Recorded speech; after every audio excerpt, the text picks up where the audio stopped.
You're joined by the Bounty Games, Tempo and Jeremy. What's going on, guys? First thing I like to do is usually ask the guests just a little intro, I guess, about you guys and about the project. So if you guys could tell me a little bit about yourselves and about the Bounty Games. I'm Tempo, and Jeremy and I, we've been in the NFT space for a while now, since January, February-ish. The project we're best known for is Deadheads, which we started back in June, and we're basically creating an animated series where the characters are owned by the fans themselves as NFTs. Um, we also have our other project, which actually predates Deadheads, but it's called Genai. Um, and this project is where we get to explore our creative side a lot more and be a lot more innovative, um, and explore a lot of different concepts around what you can do with NFTs. And Bounty Games is our latest project through Genai, where it's a play to earn game. And you can think of it as like the blockchain version of Clue, essentially, where I'll give a very brief overview, and then I'm sure we'll dive a lot more into it. But it's essentially everybody mints their suspects, and when you own a suspect, you don't know if it's going to be a criminal or if they're going to be innocent. There's 10 criminals out of all suspects that are minted, and every criminal has a bounty on their head of up to $200,000 US. So it's a potential $1 million prize pool, because only 5 of these bounties will be paid out. The first 5, first come, first serve. That's And crazy. basically, the whole concept of the game is that every single day a new clue is going to be released about one of the 10 suspects, or about one of the 10 wanted criminals. And so it'll narrow down the traits of which criminals are which suspects, and you can sort of start to figure out you can start to figure out which of the suspects actually are the ones with the bounties on their head. And if you are in possession of a criminal and you figure out that you do have one, you turn them in on our website. And if you're correct, you win the bounty. If you are incorrect, your criminal's killed. Or sorry, your suspect is killed, I should say. So it's a long game. It'll probably last about 20 days is what we're shooting for. As we all know, with the attention span of the NFT space, that's probably Yeah. about as long as you want the game to last. Um, Yeah. but I think it'll be very interesting, because the secondary market is going to explode every time a new clue is released, right? So hmm say on day one it's revealed that criminal number 5 is has uses the weapon of poison, right? So every Everyone's gonna go single buy that. exactly every single criminal or every single suspect with that trait is now suddenly worth drastically more money. And so the hmm secondary market will boom for that. The floor for that specific trait will rise, and we'll keep seeing that every single day, as to the point where it gets narrowed down to suddenly criminal 5 with a $200,000 bounty on their head.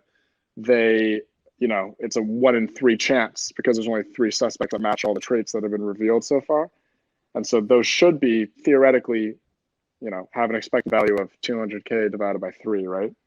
So it's Yeah. like it'll be very interesting to watch what happens on secondary during the game, but that's just a very high level overview. I think it's a really interesting idea. I mean, I don't think I've seen like an NFT game that's kind of played out like this. So it'll be cool to see how everything plays out. What was your guys' inspiration for this? Wolf game, when that came out, there's a lot of stuff that we sort of learned about the P to E space. Like, for example, the fact that it's a lot more successful if it's quite hands off for the people buying the NFTs. Nobody wants, at least the majority of people in NFTs don't want to play like a game like Axie Infinity, where they have to Yeah. be at a computer playing it all the time. They would rather just have a much simpler game where they just stake their sheep and wolf and earn rewards, or steal sheep or whatever. hmm Um, and then we learned a lot from Chain Face Arena as well, where we basically we loved what they did with Chain Face Arena. And for those that aren't familiar with the project, basically you would stake your NFT, and every single block there would be a chance that your NFT would die, and it's basically essentially last one standing, or like the further you go, the more money you make. What is the total supply? I guess I should ask first. Have you guys decided on that? We were planning on doing no max supply and base it off a time window for minting instead, Yeah. to try to get as big of a possible prize pool. Mhm. But depending on the popularity, we might set a max cap at like similar to Chain Face Arena, like 20, 25K, something like that. Okay. But So the more the more NFTs, the bigger the prize pool, the more fun everybody has. So it's kind of a balance that we're trying to strike there. depending on how many of them that you guys sell and mint, that's going to affect the prize pool and like how much each bounty, or is like the bounty set Yes. at 1 million? Okay, so it will affect it. All right. Yeah. I mean, if we only sell 10, we don't have 1 million to put up, unfortunately. Like what happens after the game finishes? Say, it runs like you said for like 20 days. What is going to happen after the game is over? So we're building this out as a more long-term project. It's called the Bounty Games, not the Bounty Game. Yeah. So the Hot Cafe Feudals devs and us are planning on building out multiple different games, which you'll be able to play for free with your NFT as long as they're not killed. So there's two ways that your NFT can be killed, or that your suspect can be killed. The first way is if you turn in an innocent suspect, then they're killed from the games forever. And the other way, which is kind of an interesting mechanism, which will be interesting to see how it plays out exactly. But every single day, each of the criminals will kill one of the suspects, and Mhm. so it's deflationary in that nature. But your suspect can only be killed if it's listed for sale. Yeah. So there's not a staking mechanism there, but if your suspect is listed, it has a chance of being killed, with the ones listed closer to the floor having a higher chance of being killed. And so the ones that are listed at the floor and they get killed, what does the team buy that one and then burn it? Like how does that work? The team just burns it. We have a Oh, owner only function on the contract where we can burn. So we'll be the ones paying gas, but it'll just cease to exist. you're thinking one per day, right? 10. So one Oh, for each of 10 the per criminals. day. Okay. Yeah. And so with that much like deflation going on, you have people guessing if it's theirs, that one gets killed. You're talking about doing 10 a day. Like, do you worry about there not being enough NFTs at some point? No, ten's actually pretty tiny in the grand scheme of things. If you're imagining the game goes on for 20 days, Mm-hmm. um, and whenever a criminal is found and turned in, then they can't kill anymore, right? So it'll be the amount that are killed will decrease as more criminals are turned in. Mm-hmm. But it's basically a maximum limit of 20 days times 10 each day, right? So it'll be maximum 200 that'll be killed. Okay. So yeah, I see it being supplementary, but not like a end all type situation. Yeah. Say if you do like Bounty Game Season 2, will there be another mint where other people can mint in and rejoin the game or no? The jury's still out on that one. It also depends on how exactly these ones go. But I one of the other inspirations for this game was literally the Squid Game.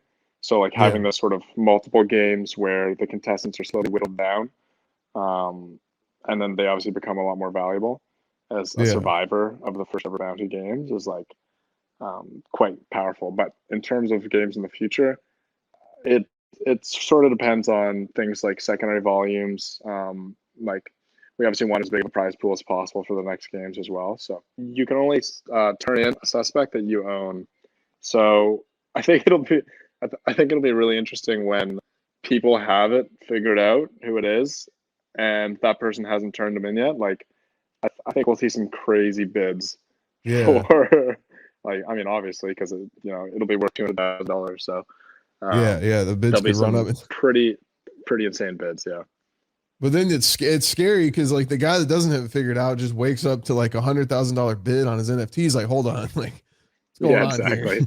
Someone might have something Exactly. figured out. The other important mechanism to touch on here, just so people understand why you can't just hold your suspects and never risk turning them in, even if it seems quite likely that they are a criminal. Mhm. There's 10 criminals, but only 5 bounties get paid out.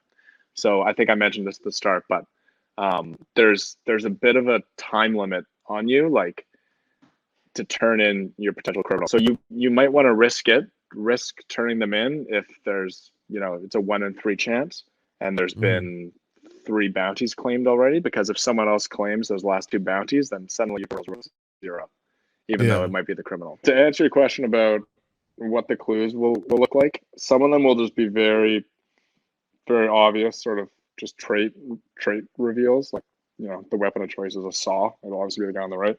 But occasionally, some of them will be a little bit more cryptic. Maybe something like, if I said his power level is over 9,000, like some people would know which of the 2 it is up on that screen there. What is going to fund the prize pool for, say, Bounty Games 2? Is it going to be based off of like secondary sales? Or, like I said, if you do decide to do another mint, I guess that could be funding that. But if you don't do a mint, what's going to, I guess, add to season 2? Yeah, so it all depends on the volumes on secondary. Like, if we can fund it with secondary itself, beautiful. If we do need to do another mint and there's a big appetite for that, then we'll do another mint for it. So there's sort of 2 ways that we can add to that prize pool there, and it sort of depends how this first game plays out. Thank you guys very much for coming on. Like I said, good luck on the mint. Thank you. And good luck with the game. I will for sure be checking it out, potentially minting. Thank you everyone who some. listened in too. That's awesome. What a cool opportunity. What an amazing thing you're doing over here. The sandbox is so awesome. And I think like the development of education and all the things you guys are doing over here are absolutely incredible. So it's just our pleasure. It's our pleasure to be on here and talk to you. So thanks so much, guys.